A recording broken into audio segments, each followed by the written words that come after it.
Durante muito tempo, a peste devastara aquele país, e o sangue era sua horrível marca.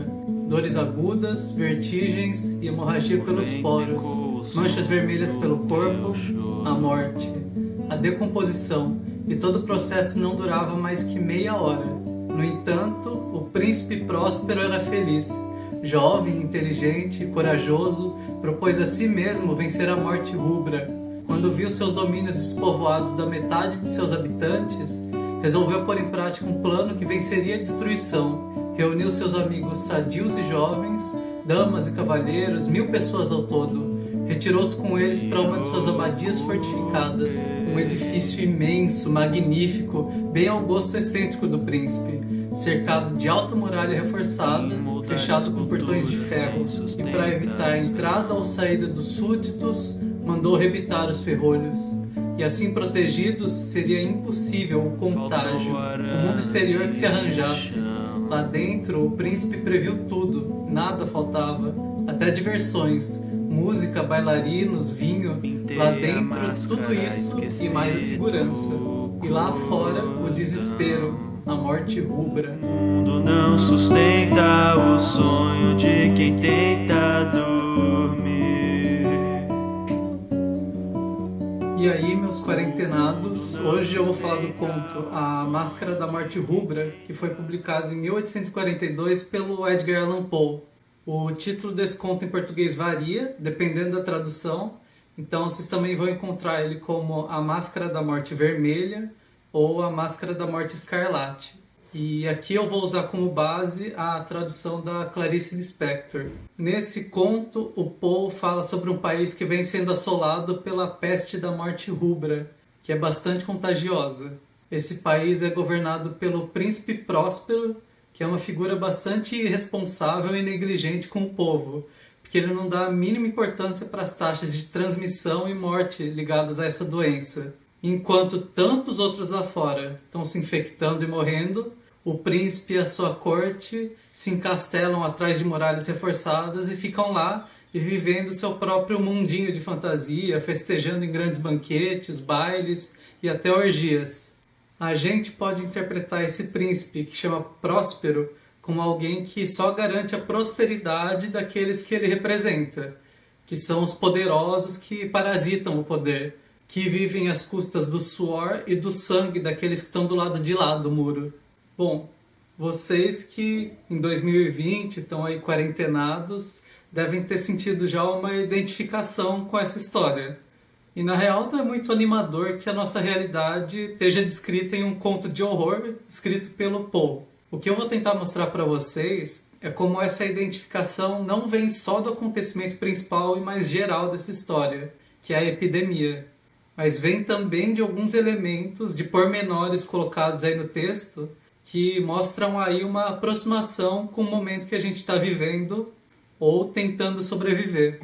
Vamos pegar o relógio, por exemplo. O Poe conta que no salão principal desse castelo tinha um grande relógio de ébano, que é uma madeira bastante escura, e para marcar o tempo de hora em hora, esse relógio toca umas badaladas bem barulhentas e espaçadas. E nesse momento, a música dos bailes precisava dar uma pausa e esperar passar esse som meio sinistro, cabroso do relógio. Então, dá pra gente dizer que, além da epidemia, o clima de terror dessa narrativa também está associado à passagem do tempo. Tem até algumas interpretações que leem esse conto como uma metáfora para a inevitabilidade da morte, e não só por causa do relógio, mas também pela descrição do espaço desses salões. Isso porque o Poe descreve que à medida em que o narrador vai se aprofundando no corredor desse castelo, a gradação das cores dos quartos vai ficando cada vez mais escura. E isso poderia ser lido como um tipo de anoitecer da vida.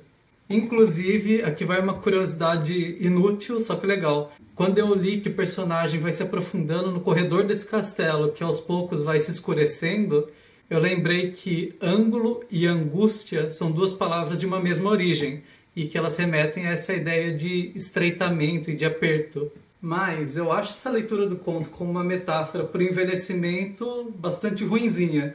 E isso porque eu acho ela muito simplista, ela tenta reduzir o conto a uma fórmula. E para explicar o porquê eu acho isso, eu vou aqui abrir um parênteses e trazer uma referência teórica. O filósofo francês Paul Ricoeur, ele tem um livro que chama A Simbólica do Mal, em que ele estuda os mitos da antiguidade ocidental que narram a origem do mal e especulam sobre o seu fim e como o homem formado por essa visão de mundo experiencia o fenômeno do mal.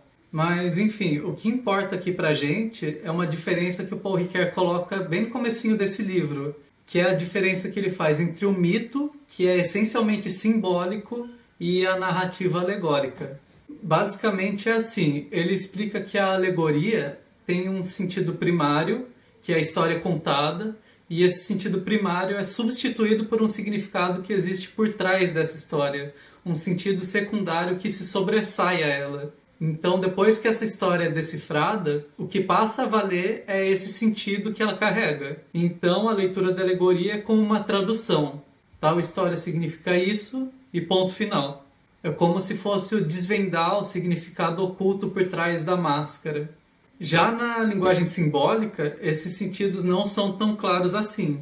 Paul Ricoeur ele coloca que, enquanto a alegoria dá o que pensar, o símbolo dá o que falar. Quer dizer, o símbolo evoca e sugere significados. Ele pode ser interpretado à exaustão, associando camadas atrás de camadas interpretativas, sem se esgotar em um só sentido. Dizer que o céu manifesta o sagrado e que ele significa o altíssimo, o elevado e o imenso, o poderoso e o organizado, o clarividente e o sábio, o soberano, o imutável, tudo isso é dizer uma e mesma coisa. A manifestação através das coisas é como uma condensação de um discurso infinito. Manifestação e significação são estritamente contemporâneas e recíprocas. A materialização na coisa é a contrapartida de uma sobredeterminação de um sentido inesgotável que se ramifica no cósmico, na ética e na política. Desse modo, o símbolo coisa é, em potência, inúmeros símbolos falados que, por sua vez, se enredam numa manifestação singular do cosmos. Ser símbolo é reunir no mesmo núcleo de presença uma massa de intenções significativas que, antes de darem que pensar, dão o que falar.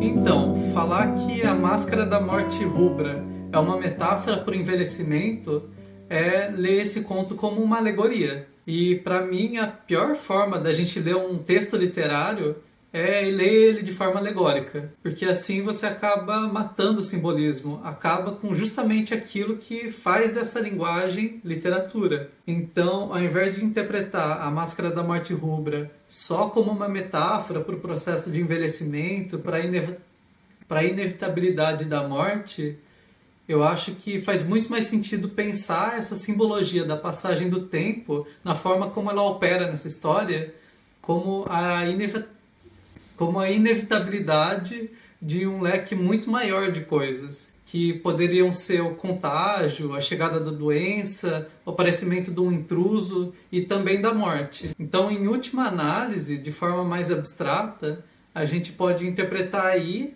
o retorno de alguma coisa recalcada. Mas essa coisa não precisa ser necessariamente a peste da morte rubra.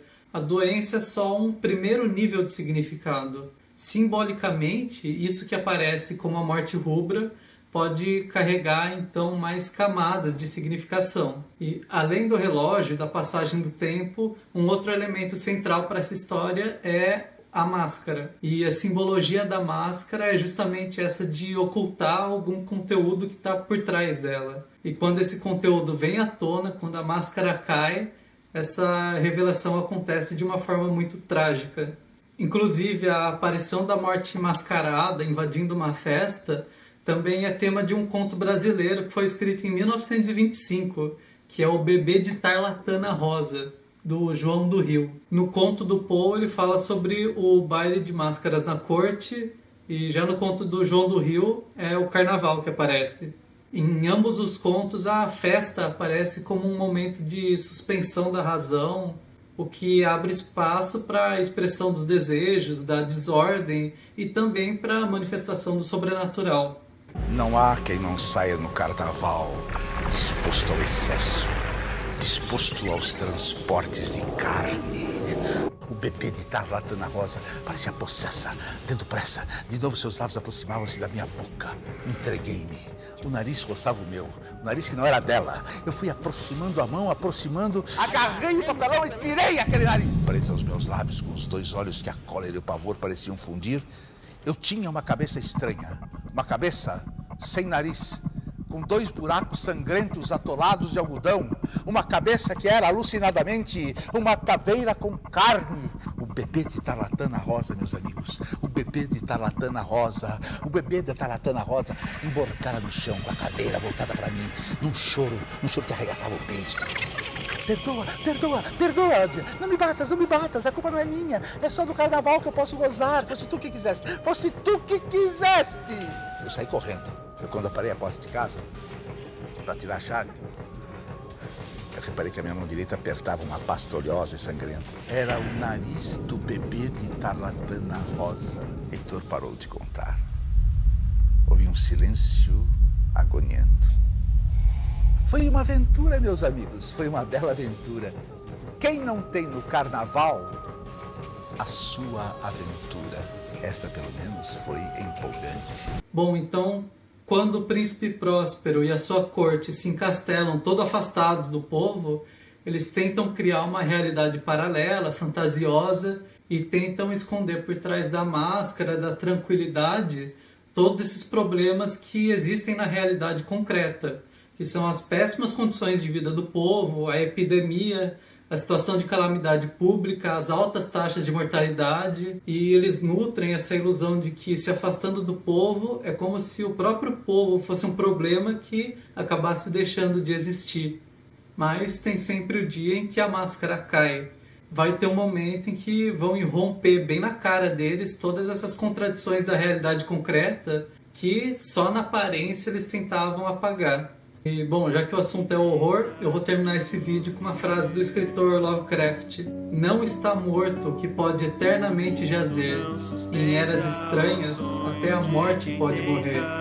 Dizer nesse momento que o Brasil não pode parar é dizer que tá tudo bem sacrificar alguns milhares de trabalhadores para que as classes dominantes continuem sua vida confortável e a economia saudável. Mas você, jovem que leu A Máscara da Morte Rubra, sabe que se continuar assim, na real, isso vai acabar dando muito errado. A gente precisa correr contra o tempo e agora, mais do que tudo, se proteger. Então é isso. Desobedeçam o presidente, fiquem em casa e cuidem do nosso povo. E até o próximo vídeo.